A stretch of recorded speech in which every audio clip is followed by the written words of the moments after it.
Hey, good afternoon, everybody. This is Brittany Jennings coming to you from the Seniors Blue Book. And today I am joined by Kimberly Stanford. She's the owner of Croton Manor and of A Bridge for Independence. Good afternoon. Hi, good afternoon, everyone. How are you doing today? I'm doing well, thank you. Excited to do this. This is different. I'm happy to have you on here with me today. So It's Monday. How was your weekend? It was good, but they're starting to be like every other weekend. What should I do with myself? I know. I was talking to somebody today. I know that like it's almost like the days of the week match into the weekend. So like it almost all kind of feels the same a little bit when you're kind of working from home. So yeah, it definitely does. Yeah. I'm so happy you're here today because we're going to talk about both A Bridge for Independence, your company that handles the private duty, homemaker companion side, as well as Croton Manor. The other topic that we're going to cover today, and I think a lot of people will find interesting and valuable, is the discussion between what is an adult family care home versus an assisted living community. And a lot of us professionals that have worked in the assisted living side, not everybody has gone in and toured and seen for themselves what that looks like. So we're going to kind of go through that journey with you, firsthand, of course. Can you introduce yourself a little bit, your background, and share about the two businesses that you have? Oh, sure. Okay. Well, as you mentioned, I'm Kimberly. I've been, in-home health care for over 28 years now. I'm originally from Minnesota. I started there as I started a PCA organization, like a companion homemaking company up there. Did that for several years, ran that company for someone else. Then I went into home care at Minneapolis Children's Medical Center. And since then, as a pediatric home care nurse, my years have been in home care, strictly all these years, with the addition of working for assisted living, national brand of assisted living facilities. I did that as well as a regional clinical manager. But these are the two things that I've done my whole entire life. And A Bridge for Independence back in 2008, I did start that organization. It's not a franchise. It's its own name. And I love that company. I mean, really, it was my passion, and I just had to start my own. So I did. But the big news that I have today is we are celebrating literally 12 years in business today. It was April 20th that I gained my licensure back in 2008. So how ironic, this wasn't even planned. But, I know, I didn't even know that until just now. So congratulations, that's huge. Thank you. Yeah, so that's pretty big. It's a big day. And then Croton Manor Assisted Living Facility I purchased back in November of 2016. And so that was always my dream, to own a small ALF. And so I think my little portfolio is probably perfect, other than maybe one more small little ALF in my future, but maybe a 10-bed, 12-bed, something like that. So yeah, this is my journey, and here I am. It's amazing. I love the name. I love the name of both, but I love the name A Bridge for Independence, because truly that's exactly what you're providing. And I like that. I like visuals, so I can visualize like people using that as a bridge to get to be as independent in their home as possible for as long as possible. Right. Yeah, exactly. And so, some of my literature, states that, we have a bridge of services so that you can remain in your home, keep your independence, and so forth. And so thank you for the compliment. I appreciate that. Yeah. Yeah, absolutely. So let's kind of dive into, tell us a little bit about Croton Manor specifically. And, now it's kind of, we'll kind of dive into some of the differences with having an adult family care home like Croton Manor, licensed assisted living, versus a community style. But what is specifically Croton Manor? Well, Croton Manor is a small 6-bed assisted living facility. It's a 6-bedroom, 5-bath home located in, I call Central Sarasota. I'm not quite sure whether it is or not, because we keep expanding, but it's near the intersection of Beneva and Weber. And so we can have up to 6 residents in the assisted living facility. And we have a standard license. And so unlike, some others, we don't have the ECC, so, there's no oxygen or, we don't have individuals that would require a lot of care. We have the standard license, and it's the true small assisted living, environment.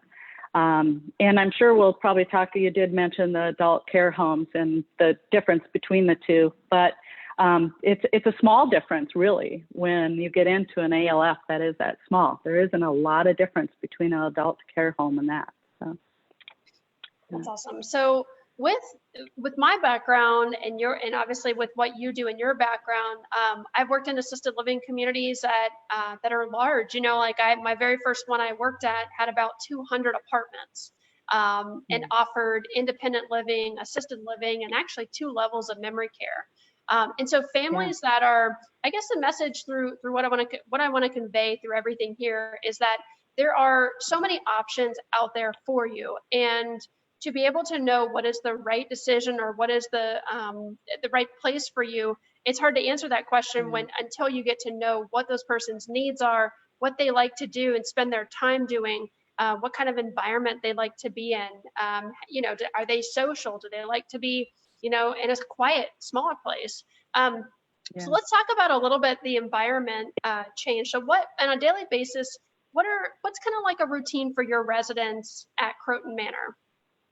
Yeah, and so for the residents, we have a couple that do receive help with showers, and so generally speaking, those individuals, they're up first in their shower and they're help getting ready and things like that.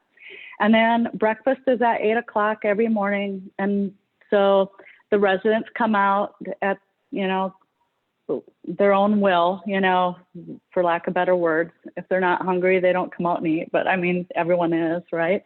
And so they come out and they have their breakfast, and then we have snacks just like any other ALF, but in between breakfast and lunchtime.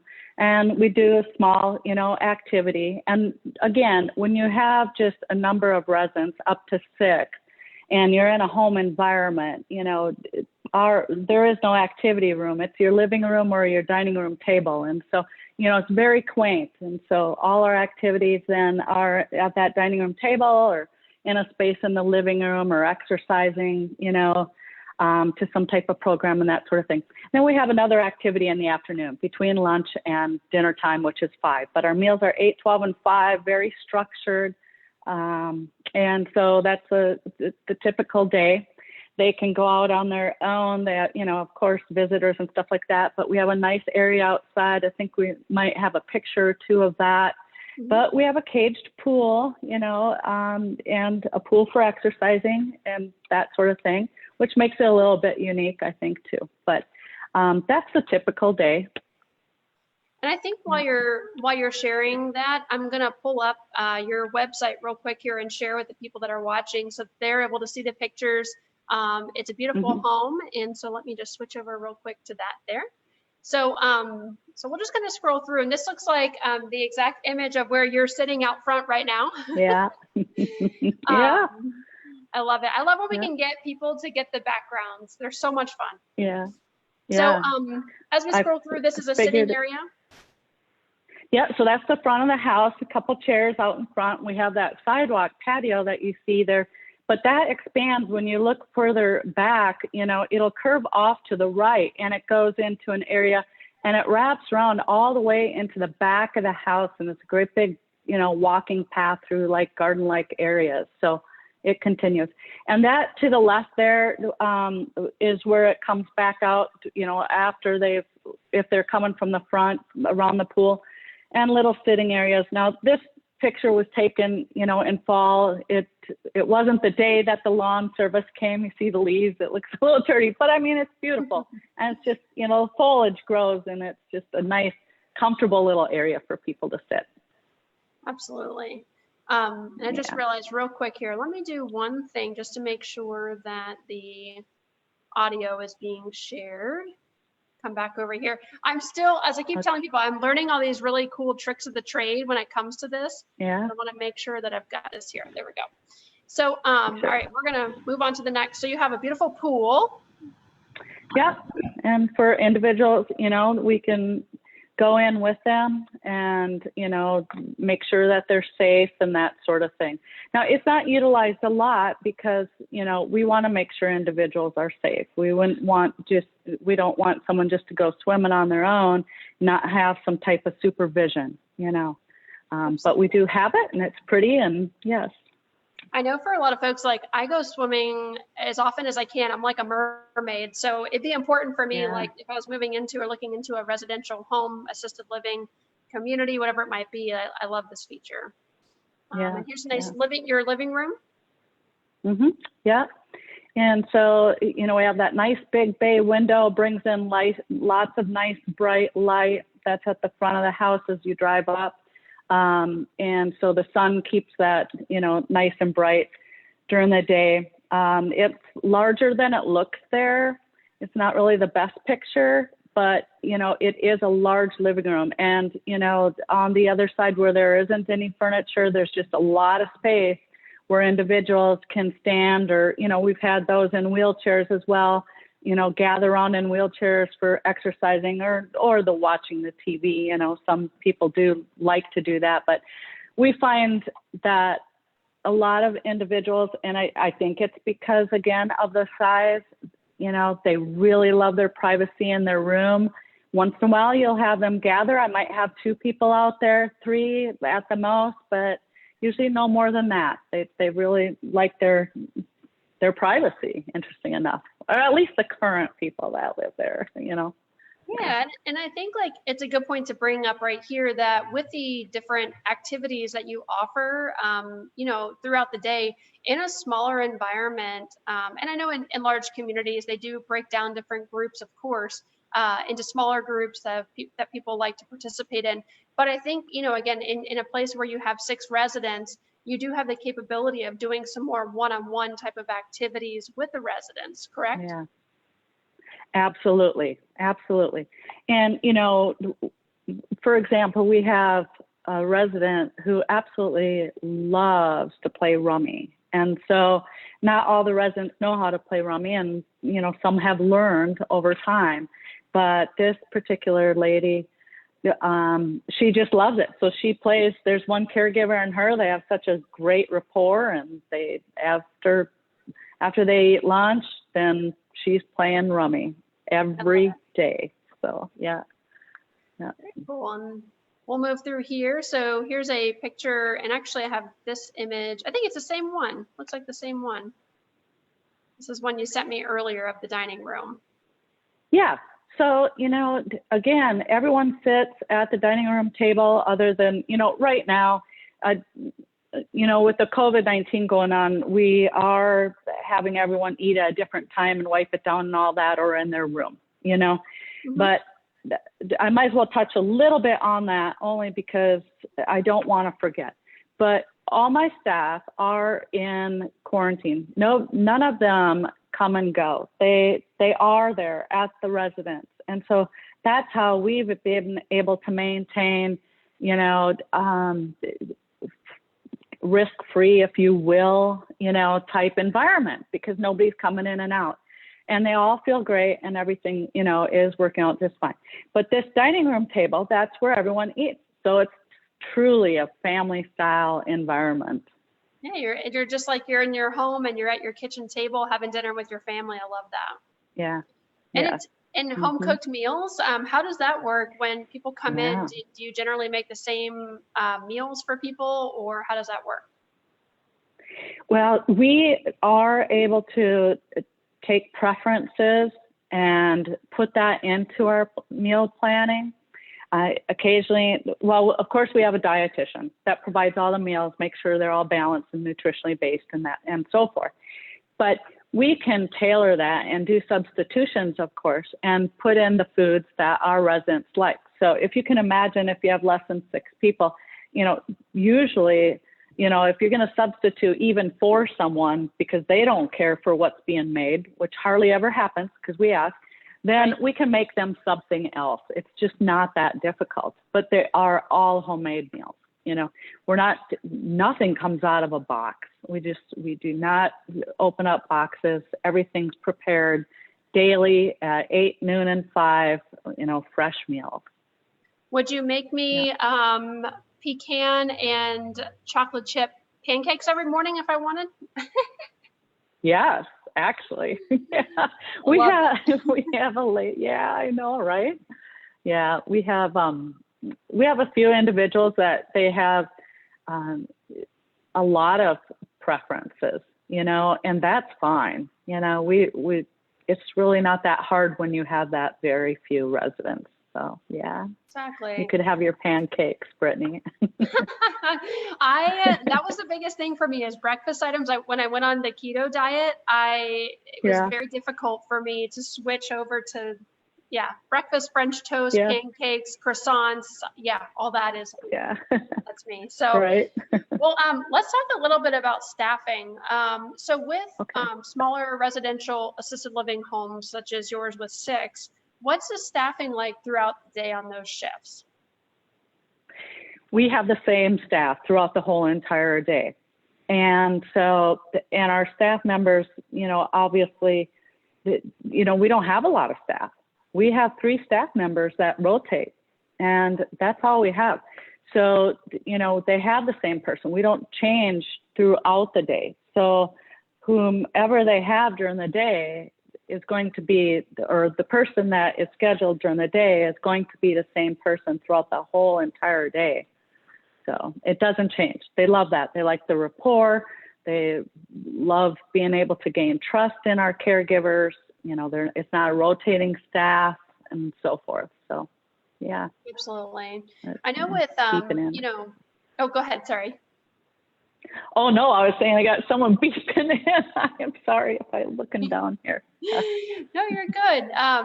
So I know like some of the things that are in common, of course, with assisted living, you follow the same regulations that AFCH enforces. You go through the same survey depending on your license. You said you have a standard license, so it's every other year unless there's some kind of a complaint or whatnot. Right. So as far as the continuing care goes, like let's say that you have somebody in your home that doesn't want to leave for their end of life services. Someone like Tidewell, for instance, are they able to come into your home and provide those end of life services like they are at an assisted living community? Yes. Oh yeah, absolutely. And so we support any, hospice and, what it is that they help the individual with towards the end of life. And, that happens more frequently than a person thinks, actually. So yeah, this is usually because again, of the type of facility that we have, people really don't want to leave at the end of their life, so I've had those that just pass at Croton Manor. Why would they want to go to a different type environment when they have made this their home, and they're just very comfortable there. And it's a peaceful environment. It really, truly is, Exactly. Just being so small, there isn't a lot of hustle bustle in the home. So, yeah, so we've had hospice in, absolutely. And I think because I've worked in communities and there's so many positives to both, again, to being in a smaller environment. I think it truly comes down to the individual. And I remember touring clients of mine in smaller homes and then going to communities, and some people, they love the idea of the community because of a larger arena of amenities. There was a coffee shop, there was a hairdresser spot, there was a pool table, there was these different things. But again, coming down to the individual, that's where we see the difference is mostly the atmosphere, the environment, and what works best for that person. I had a few clients that were really just quiet individuals. They were more introverted. Sure, they liked a little bit of conversation, a friend or two, but they really, really enjoyed that home setting and that home environment. And I know with apartments, they have, of course, the apartment style. So they may have studios, 1 bedroom, 2 bedrooms. How about with you? Are their bedrooms, of course, do you share bedrooms ever, or are they all private? How does that work in your environment? We have all private rooms. There are a couple rooms, well, actually a total of 3 rooms that are really large in size. And so if two people wanted to go in, most likely it would be a couple. And I haven't had this since I've owned this since November of 2016. Have I had anybody share a room? I really don't expect it to happen, other than, you know, I've had a few people inquire about a couple, and then that's when they would. But all the rooms are private. Nobody shares. And all of them have bathrooms, you know, in it, other than two. So that would make it a little bit different than an apartment style. However, it's a large bathroom, and typically those that have shared are those that have needed some help, put it that way. So they have a staff member that maybe helps them with toileting. So that's fine. You know, it's not a big deal, because it's this great big huge bathroom with the wheelchair type shower in the back and so forth. The rooms, I've had individuals, you know, they make it like a little apartment. It definitely would be, what would you call it? Efficiency, you know, true efficiency type, because they've brought in their own little refrigerators. They've had a microwave, things like that in there. But there wouldn't be any other way to cook, you know, which I don't know if those apartment styles do. No, they don't have stoves. They only have microwaves, I think. I don't know. Things have changed over the years, let me tell you. Yeah, all these new ALFs coming up, they may have stovetops. I don't know. So say some of them, depending, like especially the independent living communities, like some of them, they can turn them off when they need assisted living because they stay in the same apartment. They'll just turn off the stove or whatnot. But I think generally speaking, they all pretty much nowadays have a full size refrigerator, or at least a, you know, like a nice standard refrigerator. They have a microwave, and then all their meals are in the main dining room. Yeah, right. So, so this is a little different. It wouldn't, you know, nobody's going to have a full-size refrigerator. But we do have a refrigerator that is available for the residents, for their items to go in. Of course, you know, it can't go into the kitchen in ours because of, you know, the food regulations and Department of Health and all of that. But there's a large refrigerator where they put their stuff in. They can come and go and get their items. It's just not in their room. So, absolutely. Well, one other difference in communities versus a smaller assisted living facility is with fall prevention in communities. As we know, there could be from 40, 50 residents up to a couple hundred. And I know some of the safety measures they have in place where they do have staff go in every hour to 2 hours, depending on the resident, of course. You always have a kind of like a list of residents that need those checks more frequently than others. They have the pendants or the bracelets that look like watches nowadays, where you can push that pendant for assistance, whether somebody has a fall. What are some of the fall prevention methods that you have in a smaller setting? Everything is unique to the actual resident. You know, we've had requests for like cameras in the rooms. Now, that wouldn't necessarily be a fall, you know, prevention, other than if someone was watching that monitor at all times, or a family member, because they're the ones that wanted the camera. They're worried about their loved one, maybe when they first move in, things like that. I mean, we allow things like that. But more so, it would be checks throughout the night. And, you know, so far, I haven't had, you know, anyone that would need any type of alarm, you know, in their bed or on a wheelchair, because we're just, again, we have that standard license assisted living facility. So it's really for those that really have still a lot of independence. And, you know, not that they wouldn't be able to fall, but we just don't have all the bells and whistles, alarms, or, you know, anything like that, other than checks with our staff is what we do. Absolutely. Well, you're in a small area, like you said. You have a few staff that are always there, so that alone itself is a great safety measure. And you brought up a great point too about licenses. So for some people that are watching, of course, there are professionals that know there are the 3 different types of license, but for people that are watching that are maybe newer to this conversation, or you're going to looking into communities, just know you have a standard license, a limited nursing services license, and also an extended congregate care license.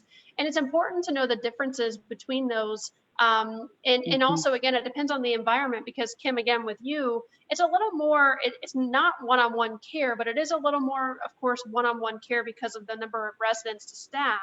But it's important to keep in mind that if your loved one is going to need to, and they will progress in the aging stages, whether it's a memory impairment that is going to progress, or Parkinson's, or there's oxygen involved, COPD, some of these things, you might want to consider just doing a little research on the differences between those three license structures, just so, again, you end up not having to move a second or a third time down the road. Picking that place the best you can in the moment is the best you can do. So definitely wanted to talk about that for a minute. Right. And, we touched, and we were going to talk a little bit about, adult care homes, and, Croton Manor is so like an adult care home in a sense, because even though I said, they're pretty independent, they don't need a lot of help and things like that, we have had individuals, well, of course we offer showers in certain time, a couple days a week and all that. That's part of assisted living. But we've had individuals that do require the help with the toileting in again, Croton Manor. And we're allowed to do that. And we are so small, and we are able to do that. So that's why, it's almost borderline, are we closer to adult care home when we do all of that, or assisted living? But, those choices are mine. And I guess I feel blessed. I'm lucky. I mean, I have all this experience. It wasn't just this dream to have a small ALF. I mean, I honestly believe I know what I'm doing, right? And, you do. I do. And I have this assessment skill that, is this going to be a good fit for us? How much care do they need?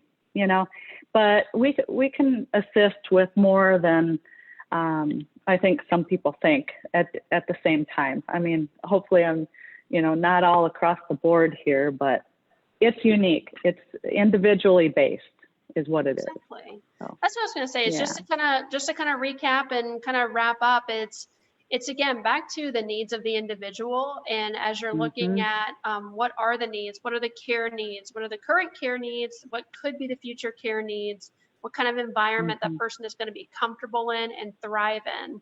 And of course, financially, you have to find some, you have to figure out what community is going to fit best for you. Again, not something that's going to make your funds last for a year, but as much as you can to be able to plan for as long as you can. And things change, right? There's a wrench thrown in sometimes to a situation, but the beautiful thing is someone like yourself, Kim, you've worked in the industry, you understand. And so you're a valuable resource, just like a lot of the professionals that are out there that truly just want to do the right thing for people and provide the best advice that we can for the best quality of life. Yeah. Yes. And with the other professionals, I have been asked over the years, and I'm always welcome to those that work in the referral business. They're looking for an assisted living facility, and does that assisted living facility take those that, the case managers, the organizations? I mean, I could list a few, but I won't, because there are so many. But yeah, if you're someone that does placement, I am open to that. I have contracts, so it just crossed my mind to mention that. So yeah. I think that's like, I remember, because that was my previous life. I mean, that's again, when you meet with that family and you're sitting down with them, and this is so many professionals across the board that, somebody strolls into your rehab, if you work in a rehab, or the hospital, or whatever environment you're blessed to be in and privileged to help people, you're trying to be that resource and figure out. And I think it'd be great for people listening to give Kim a call to find out more about Croton Manor. I encourage everybody to go tour it when possible, once we're done quarantining through all this fun time. But definitely check out, all your information. And then as well, let's touch really quick back on, before we wrap up, on A Bridge for Independence and just some of the services that you provide to clients through them. Yes, absolutely. And so I don't know why I want to say this before I go to A Bridge for Independence, but I was looking at my notes here. Croton Manor, once, we do little parties, everyone's birthday. I know, the larger, organizations do this, but I just want to tell you that we do fun things, too. So like barbecues in the summertime. And I know, all of them do that. but it's quaint. So it can be their family coming over and having a barbecue in the back, which, you know, I know is offered everywhere, but the environment is just so small and it's just so unique and, you know, so home-like. So, you know, we do celebrate lots of different holidays and things like that. Now, A Bridge for Independence, you know, again, I started that back in 2008. I have considered over the years whether I wanted to do personal care or not. I never have. I still wonder if I should, but we are strictly companion homemaking organization. And, you know, I think the difference with that is, you know, this would really speak to the end user more so than the professionals, you know, that are watching. But, you know, I do all the hiring. And so this is my company. I'm going to be pretty darn picky, right? And so I'm the hiring manager. And I also open up all the cases. So I know every client, I know every caregiver, and, you know, I'm going to do my utmost to make sure everyone is satisfied, you know, whether it be someone working for me or the client or their family and so forth. So that's awesome. Want to mention that. Yeah. Well, thank you. I appreciate just being able to kind of do a little discussion back and forth about obviously talking about Croton Manor and A Bridge for Independence, but being able to kind of share your knowledge and my background kind of together about just some of the differences between the smaller assisted living facilities and the larger ones. Again, they're both just fantastic options, just depending on you specifically and your needs. And Kim, I do want to ask, what would be the best phone number to reach you at if somebody does want to find out more information about your assisted living facility?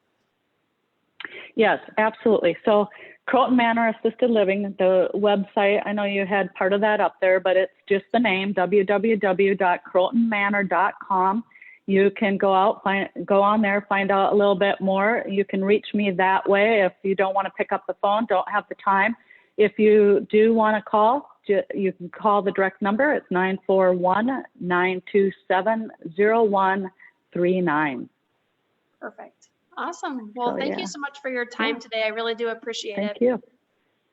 Yeah. Thank you, Brittany. Thank you for the opportunity. This has been fun. Everyone stay safe. All right, everybody that's watching, thanks for joining us. Kim and I had a great time, and we'll be seeing everybody soon. Have a blessed day. Okay. Bye-bye.